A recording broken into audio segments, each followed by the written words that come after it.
tardes. Este libro que hoy presentamos está dividido en tres partes. La primera se titula Los exilios en América Latina y el Caribe. La segunda, Los exilios de la Segunda República Española. Y la tercera, La memoria de los exilios iberoamericanos. Para fortuna de los autores que en este colaboran, fue presentado por primera vez en octubre del año pasado durante las 8ª Jornadas Internacionales del Exilio Iberoamericano que llevamos a cabo como grupo de investigación sobre el tema en la ciudad de Buenos Aires. Muchos estuvimos presentes, otros de manera virtual, y llamó la atención una mesa en la que participaron los denominados Argenmex, que vivieron de niños en nuestro país y quienes compartieron cómo ha habitado en su memoria aquel exilio a causa de la dictadura militar que comenzó en 1976.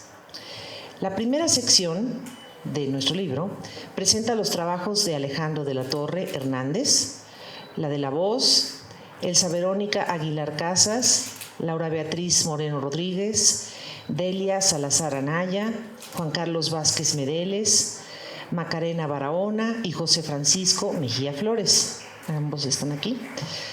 Sus trabajos pasan por México, el Caribe, Cuba, Francia, Guatemala, y sus orientaciones varían. Hay temas políticos, historiográficos, lingüísticos y diplomáticos.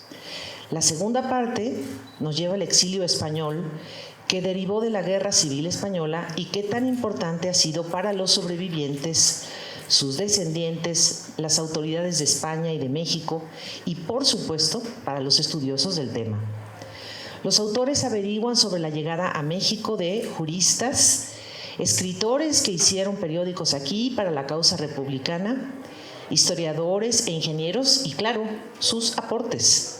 Son autores de esta sección Juan Carlos Sánchez Ulloa, Juan Manuel Ledesma Martínez, Eva Elizabeth Martínez Chávez, Jacqueline Alejandra Ramos García y Gregorio Joaquín Lozano Trejo. La tercera y última parte es la memoria de los exilios iberoamericanos. Por ejemplo, María Zambrano, José Gaos y Juan David García Vaca son estudiados por Jesús Guillermo Ferrer Ortega. Sobre Juan de la Encina, un docente, Mauricio César Ramírez Sánchez. Los artistas plásticos exiliados en México son vistos por Yolanda Wash Marie. Las mujeres socialistas refugiadas en México son abordadas por César Luena López y Pedro Barruso Varés, mientras que Mauricio Escobar Deras y Lidia Bocanegra Barbecho ahondan en el fenómeno del retorno individual de los exiliados republicanos españoles desde 1939 hasta 2010. El tema del exilio, que siempre está vinculado a motivos políticos, es conmovedor, tanto para quienes lo padecieron o padecen, como para quienes lo facilitan y aún para las naciones que dan la bienvenida a esos que huyen de persecuciones a causa de sus ideas. También para quienes lo estudiamos.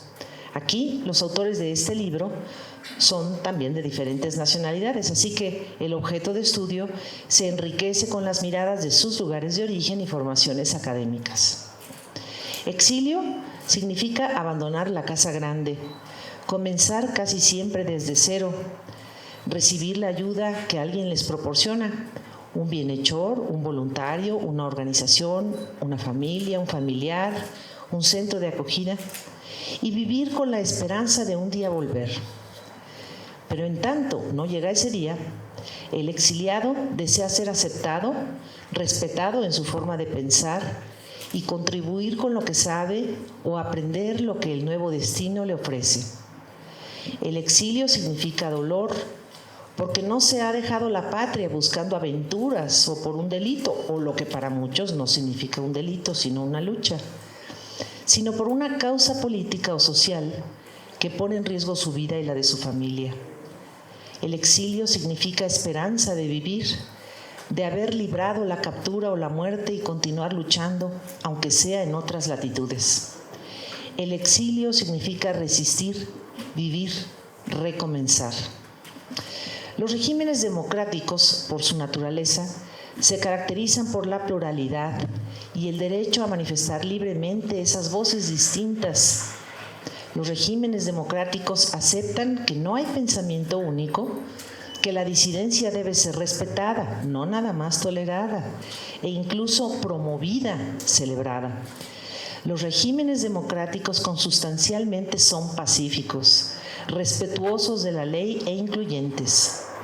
En ellos, las libertades individuales y sociales están garantizadas, no solo en la ley, sino en los hechos de la vida diaria. Nos están escuchando.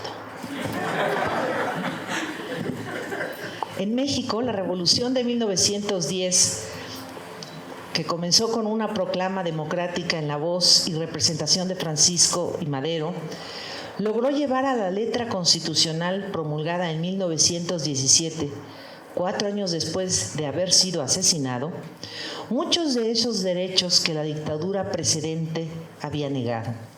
Libertad de expresión, de prensa, de manifestación, de asociación, de tránsito, de culto. En las naciones democráticas, por tanto, el exilio no debería ni siquiera ser mencionado, así de sencillo. Existe, y es una dura realidad, la emigración. Y esta, aunque no es motivo de la discusión de esta tarde, con toda verdad tiene su origen en la pobreza, la desigualdad de oportunidades, la falta de empleo, la violencia pandillera o paramilitar, los grupos de choque y otros. Por lo anterior, me parece claro que el tema del exilio es prácticamente involuntario, porque el ideario de un luchador político es transformar la realidad de su país dentro de él, no fuera de él. Así que el exilio es no deseado, pero las circunstancias ponen al sujeto en el dilema de quedarse y morir o marcharse y volver algún día. Las personas o grupos que han padecido de esos autoritarismos saben muy bien que el exilio es indeseable, es cruel, es una ignominia. Aquellos testimonios de los Argenmex que aludí al inicio y que fueron sobre todo brindados por hijos de refugiados políticos, revelan que los exiliados o sus familias han vivido meses, años de humillación, de tristeza, separación, zozobra, delirio, ansiedad, melancolía y quizá, depende también de qué ocurrió y cómo se toma cada cual la vida, de gratitud, unión, esperanza, aprendizaje. En estos tiempos, en muchas de las democracias de América Latina o de Europa, no podemos hacernos los desmemoriados. Y si no nos tocó vivir exiliados o cerca de algunos, es un imperativo conocer por qué ocurrieron tantos exilios en el siglo XX. Cuando hablamos de exilio, repito, estamos hablando de situaciones profundamente duras, injustas, temibles, de vida o muerte. No podemos emplear el glosario de esas dictaduras latinoamericanas y de sus víctimas de manera irresponsable.